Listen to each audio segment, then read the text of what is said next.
Hello everyone, আসসালামু আলাইকুম। Learn ICT বিডির পক্ষ থেকে নতুন আরেকটি ভিডিওতে সবাইকে স্বাগত। আজকের ভিডিওতে আমরা শিখব কিভাবে আমরা আমাদের এক্সেল শিটে কেজি, টাকা, পিস, টন এই শব্দগুলো অটো টাইপ করতে পারি।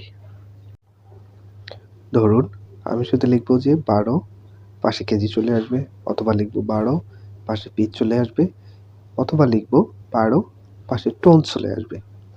তো আজকে এই ফর্মুলাটা দেখিয়ে দিব যে কিভাবে আমরা এই পিস, কেজি, টোন, টাইপ ছাড়া আমাদের সংখ্যাগুলোর সাথে অটোভাবে অ্যাড করতে পারি। তো এখানে আমি একটি ব্ল্যাঙ্ক ফরম্যাট করে রেখেছি, যেখানে প্রোডাক্ট নেম দিয়েছি, কেজি দিয়েছি, টাকা দিয়েছি এবং পিস, টোনস দিয়েছি। তো আমি এখানে কিছু সংখ্যা দিয়ে দিচ্ছি। সাধারণত আমরা যখন এক্সেলে টাইপ করি তখন কিন্তু আমরা কেজিটাও টাইপ করে দিই। আর এইভাবে যখন টাইপ করার পরে আমরা আমাদের সামটা নামাতে যাই তখন কিন্তু আমাদের যোগফলটাতে প্রবলেম হয়। এটা আমাদের যোগফলটা শো করে না। তো আজকে আমি কেজি, টাকা, পিস, টোনস এই লেখাগুলো অটো আসবে এবং এই যে সাম, এই সামে কোনো প্রবলেম হবে না। এই টেকনিকটা দেখিয়ে দিব। ভিডিওটি স্কিপ না করে সম্পূর্ণ দেখবেন। তো আমি শুরুতে কেজি, টাকা, পিস, টোনসের ঘরে কিছু সংখ্যা বসিয়ে দিচ্ছি। তো আমি সবগুলো ঘরে ফিল আপ করে দিব। তো আমাদের যে এখন এই কেজির কলামটা রয়েছে, এই কলামে আমরা কেজি লেখাটা নিয়ে আসব এবং আপনি যদি চান যে আমি এইটুকু শুধু কেজি নিয়ে আসবো, তাহলে এটুকু সিলেক্ট করে নেবেন।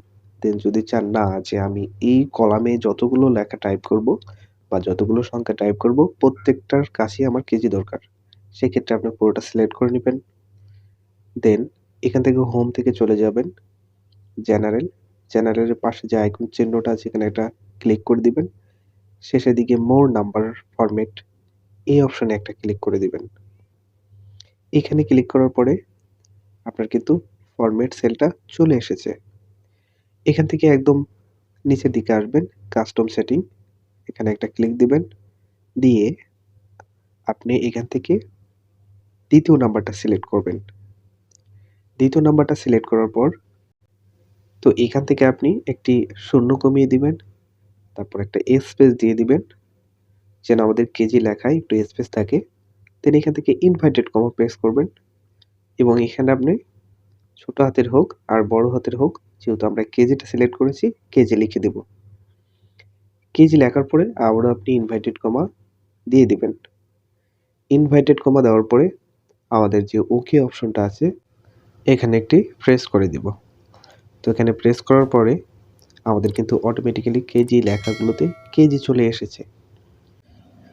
তো এভাবে আমি টাকা, পিস এবং টোনসের ঘরটাও ফিল আপ করে নিব।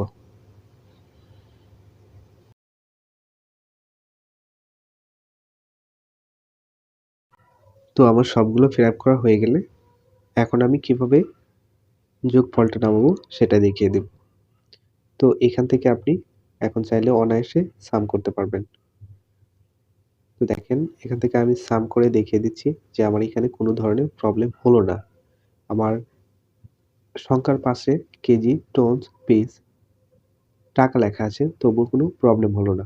নরমালি আপনি যখন হাতে টাইপ করে লিখতে যাবেন এবং সাম করতে যাবেন, এখানে কিন্তু আপনি সাম করতে গেলে আপনার সামটা আসবে না। আমি আবারও দেখিয়ে দিচ্ছি। এখানে কিন্তু আপনি সামটা দেওয়ার পরে সবগুলো সিলেক্ট করে এন্টার প্রেস করলে এখানে কিন্তু আপনার সামের ফলাফল 0 দেখাবে। তো আপনি চাইলে আপনার সামারিতে অথবা শিটে এই পদ্ধতিতে কেজি সেটআপ করতে পারবেন অনায়াসে। এখন যেহেতু আমরা আমাদের কলামগুলো সিলেক্ট করেছিলাম, সেহেতু আমরা দেখব যে আমাদের এই সি, ডি, ই, এফ কলামে আমরা যদি কোনো সংখ্যা টাইপ করি তাহলে আমাদের কেজি, টোন অথবা টাকা আসে কিনা। তো আমি কেজির ঘরে কিছু সংখ্যা লিখে দিচ্ছি। তো এখানে কিন্তু অটোমেটিক্যালি আমাদের কিন্তু কেজি এসে পড়েছে। টাকার ঘরে টাকাও এসে পড়েছে, পিসের ঘরে তো এখানে পিসও কিন্তু এসে পড়েছে। এবং টোনসের ঘরে টোনস এসে পড়েছে। তো আপনি এই 4 টা কলামে যত দূর পর্যন্ত লিখবেন, আপনার কিন্তু অটোমেটিক্যালি এভাবে কেজি, পিস, টাকা চলে আসবে। দেখেন পাশের ঘরে কিন্তু আসছে না। কারণ আমরা এই 4 টা কলামে অটোমেটিক্যালি সূত্র দিয়ে ফেলেছি। যেন আমাদের কেজি, পিস এবং টোনস টাকা পেয়ে থাকি। তো আজকে এই পর্যন্তই। ভিডিওটি যদি ভালো লেগে থাকে চ্যানেলটি অবশ্যই সাবস্ক্রাইব করবেন, লাইক, কমেন্ট করতে ভুলবেন না। পাশে থাকা বেল আইকনটি প্রেস করবেন পরবর্তী ক্লাসের জন্য। ধন্যবাদ সবাইকে।